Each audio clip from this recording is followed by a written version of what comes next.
Namaste, welcome back. When I came across this practice and I did my first open eyes with him, and I said, oh, this is it.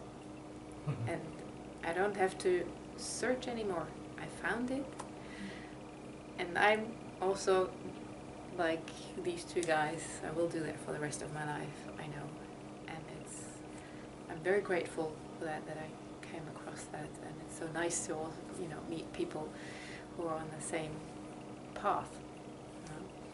So for me, this practice is very simple, but not easy.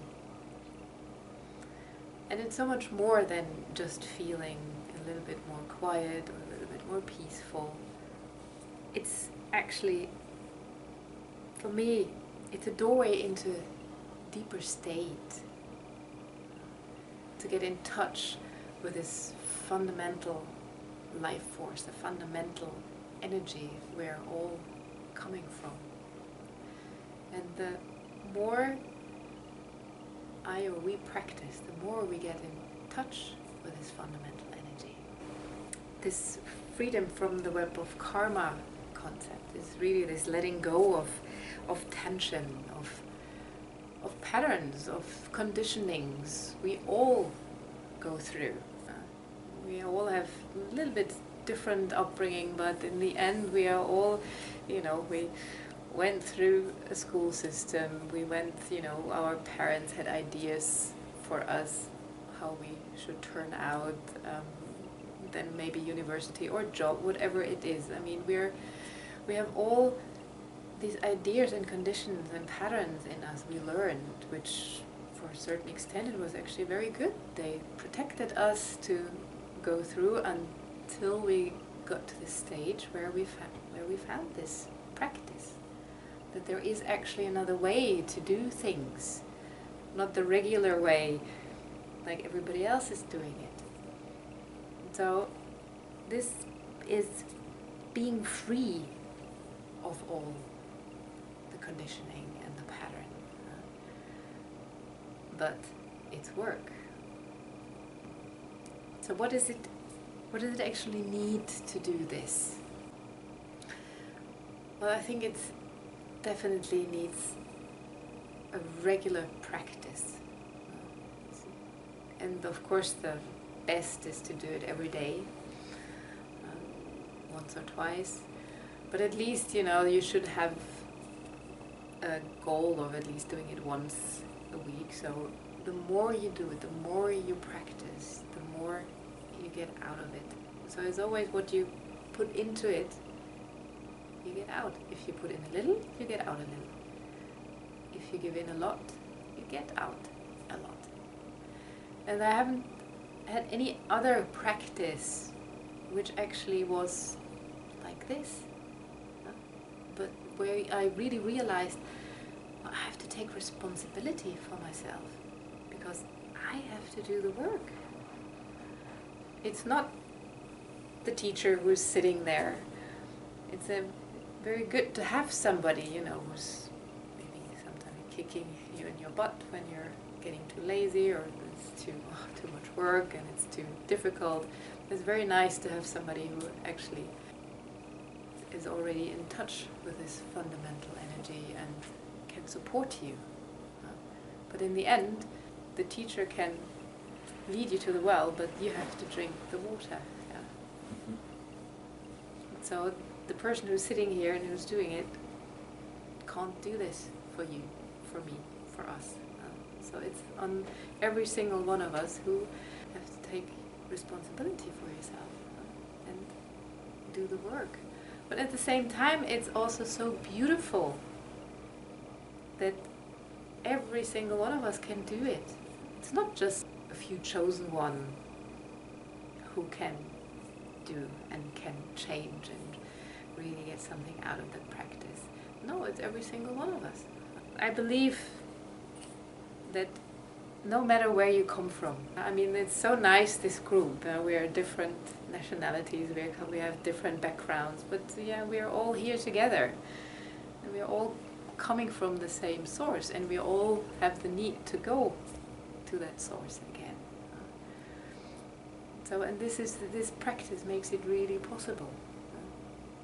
So, besides a constant practice, you need perseverance, you need discipline,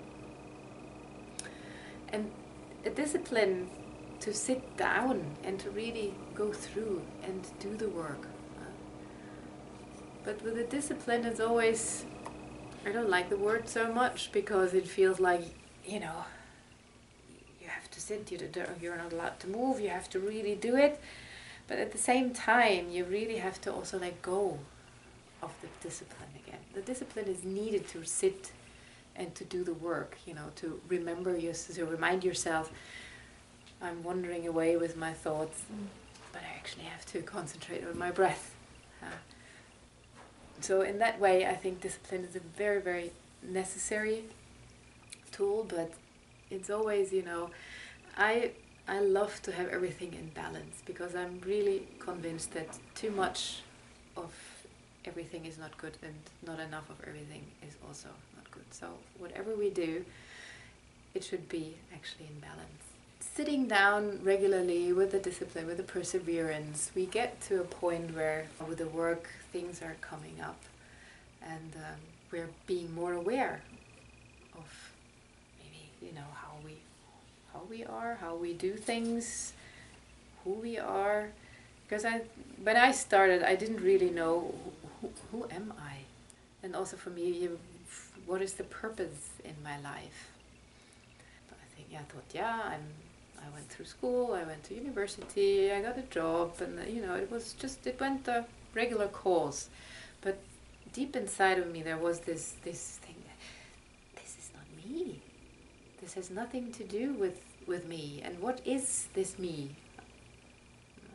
Until I've got to this different kind of practices, meditation practice, the yoga, and then of course with that I got a glimpse of the real me, the deeper source, the deeper me, the fundamental energy, or what I like actually to say, the love. For me, this whole energy is love, and this is kind of a very nice purpose to have this, and it's not this love, but it's the unconditional love. For me, everything is just really love, and it needs, you need to really experience the inner work, the inner practice, because whatever you hear, whatever is written down, you need to really feel it in your heart.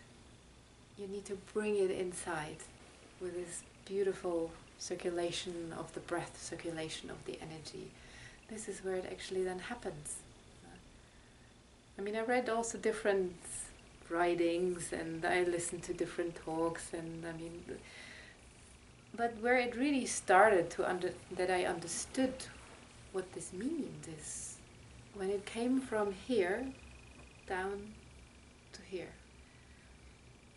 Where I really have the feeling, this is where I understand. This is the open heart. This is the feelings. This is the deeper fundamental energy, the deeper self. And through the practice, through doing this work really constantly and taking it serious enough. So with depth over time, you get these glimpses. And then you really think, yeah, now I understand. And you have to really go through certain experiences to really understand what that actually means.